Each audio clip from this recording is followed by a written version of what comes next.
Hello class 10 के students. तो आज आपका मैथ का पेपर था क्लास 10 यूपी बोर्ड का। तो जिनका कोड था 822 DY वो अपना पेपर एक बार चेक कर ले, उनके कितने क्वेश्चन सही हैं और कमेंट में बताइए कि हमारे 20 में से 20 सही हैं या 18 सही हैं। ठीक है, चलिए। और जो नेक्स्ट पेपर होगा उसके सॉल्यूशन के लिए रेडी रहना। पहला क्वेश्चन यहाँ पर शुरुआत करते हैं। पहला क्वेश्चन यहाँ पर क्या दिया हुआ है, P 2-3 और Q 10y के बीच की दूरी मात्रक 10 है, तो y का मान इसमें कितना होगा। तो इसमें y का मान निकालने के लिए हम इसमें सूत्र लगाएंगे x1 - x2 का whole square plus y1 - y2 का होल स्क्वायर अंडर रूट में, और बराबर में यहाँ पे 10 लिख देंगे, इनके मान रख देंगे। तो इसका आंसर आपका -9/3 आ जाएगा। तो पहले -9, 3 आ जाएगा। तो पहले का बी ऑप्शन इसमें करेक्ट है। जिनका -9 और 3 आया है वो करेक्ट है। प्रश्न संख्या 2 है, संख्या 125 और 129 के दशमलव प्रसार में अंकों की संख्या कितनी होगी। तो 125 से 129 को भाग करेंगे। पॉइंट के बाद कितने अंक होंगे यहाँ पर, तो इसमें पॉइंट के बाद दशमलव प्रसार में अंकों की संख्या कितनी होगी, पॉइंट के बाद कितने अंक होंगे। तो इसका दूसरा क्वेश्चन का तीसरा करेक्ट हो जाएगा, 3 होंगे। तो दूसरे का सी करेक्ट है। तीसरा, यदि 26 156 का लय से 156 है तो मैं से कितना होगा। तो दो संख्याओं का गुणनफल क्या होता है, लय से गुणा मैं से। तो यहाँ पर 26 गुणा 156 और बटे में 156 हो जाएगा। 156 से 156 कैंसिल, 26 इसका आंसर आ जाएगा। तीसरे का बी ऑप्शन करेक्ट है।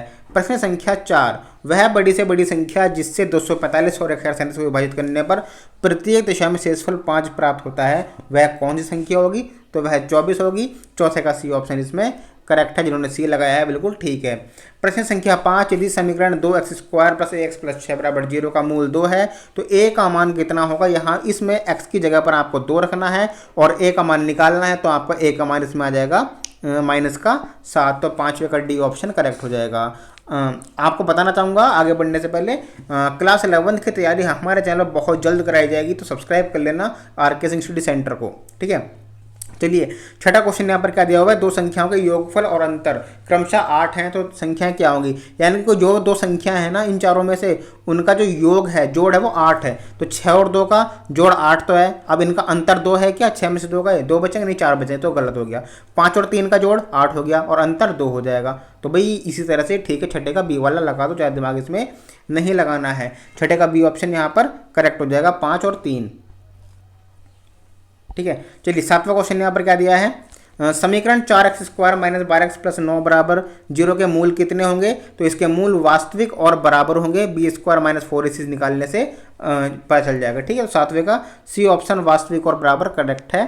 प्रश्न संख्या यहाँ पर 8 की बात करें, दो बिंदु हैं, इनके बीच की दूरी क्या होगी। तो सूत्र लगेगा इसमें दूरी का, √x1 - x2 का whole square plus y1 - y2 का होल स्क्वायर। इस तरह से इसको निकालेंगे तो 2√2 इसका आंसर आ जाएगा। 8वें का सी ऑप्शन इसमें करेक्ट हो जाएगा। प्रश्न संख्या 9, समीकरण 3x² - 2x + 1/3 का विभक्त कर क्या होगा, √b² - 4ac से इसका मान रखेंगे, b का मान -2 रखेंगे, ठीक है। इस तरह से तो इसमें 0 आ जाएगा। 9वें का डी क्वेश्चन सी 0। चलिए, 10वां क्वेश्चन यहाँ पर क्या दिया हुआ है, एक त्रिभुज दिया हुआ है। यहाँ पर क्या पूछा है, AD का मान पूछा है, ठीक है। और ये तो क्या होगा, इसमें थेल्स पर में लग जाएगी आपकी। तो इसका 2.4 आंसर आ जाएगा। 2.4 से भी बहुत ईजी था। 10वें का सी क्वेश्चन है। चलिए, 11वें क्वेश्चन की ओर बढ़ते हैं। 11वां क्वेश्चन यहाँ पर क्या दिया हुआ है, त्रिज्यखंड OAB का क्षेत्रफल निकालना है। तो लघु त्रिज्यखंड की बात हो रही है। तो θ/360 गुणा πr² यहाँ पर होता है, ठीक है। तो πr² यहाँ पर होता है, r इसमें 4 हो जाएगी, पाई 22/7 है, θ इसमें 30 है। तो बस सिंपल सा सूत्र लगाओ, 4.19 आंसर इसमें आप लेकर के आ जाओगे। तो 12वें का बी क्वेश्चन इसमें आप बी ऑप्शन आपका करेक्ट है। प्रश्न संख्या 13, इनके मान रखने हैं, ज़्यादा कुछ इसमें नहीं करना है। तो इसमें सी वाला करेक्ट हो जाएगा, 2 इसका आंसर आ जाएगा। प्रश्न संख्या 14, तो जब इन दोनों का योग यहाँ पर 90 डिग्री होता है तो सिंपल सी बात होती है, आंसर इसमें 0 आता है। तो 14 का सी आपका करेक्ट है। प्रश्न संख्या 5 है, किसी त्रिभुज ABC में एंगल C = 90 और tan A = 1/√3, तो निम्नलिखित का मान इसमें क्या होगा। सिंपल इसमें मान रखने हैं, तो इसका आंसर आ जाएगा 15 का सी 1। 16वां क्वेश्चन, निम्नलिखित सारणी का माध्य क्या होगा। इसमें माध्य पूछा गया है। तो माध्य इसमें 24.6 हो जाएगा सॉल्व करके, सूत्र लगा के। तो 16वें का बी इसमें करेक्ट है। 17वां क्वेश्चन, यदि एक वृत्त का परिमाप एक वर्ग के परिमाप के बराबर है तो उनके क्षेत्रफलों का अनुपात कितना होगा। तो सिंपल सा आंसर था इसका 14:11। 17वें का यहाँ पर बी करेक्ट हो जाएगा। 18वें की बात करें, एक आयताकार कागज 40 सेमी × 22 सेमी को मोड़कर एक खोखले बेलन के आकार में बनाया जाता है जिसकी ऊंचाई 40 सेंटीमीटर, तो बेलन की त्रिज्या क्या होगी? तो बेलन की त्रिज्या में 3.5 सेंटीमीटर होने वाली है। सॉल्व करके सूत्र लगा के हो जाएगा 18 का। अभी मैं से आपको सिर्फ आंसर बता दे रहा हूँ। सॉल्यूशन चाहिए तो आप कमेंट कर देना, फुल सॉल्यूशन आपको प्रोवाइड करा दिया जाएगा। 19 की बात करें तो यहाँ पर निम्नलिखित सारणी का माध्यक वर्ग होगा जिसमें बारंबारता ज़्यादा है वही होगा, तो 20 से 20-30 वाला हो जाएगा। 19वें का सी ऑप्शन इसमें आपका करेक्ट है। 20वां क्वेश्चन यहाँ पर क्या कह रहा है हमसे? ये कह रहा है भैया यदि किसी बंटन के माध्य और माध्य क्रमशः 24.5 और 26 हैं तो इसका बहुलक क्या होगा? इसका बहुलक हो जाएगा 29। सिंपल सा सी आंसर है।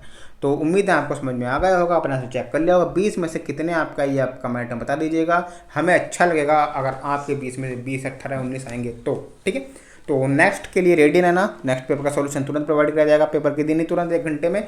और आपकी क्लास 11 की तैयारी अब से लेकर के 20 दिन के अंदर अंदर स्टार्ट हो जाएगी।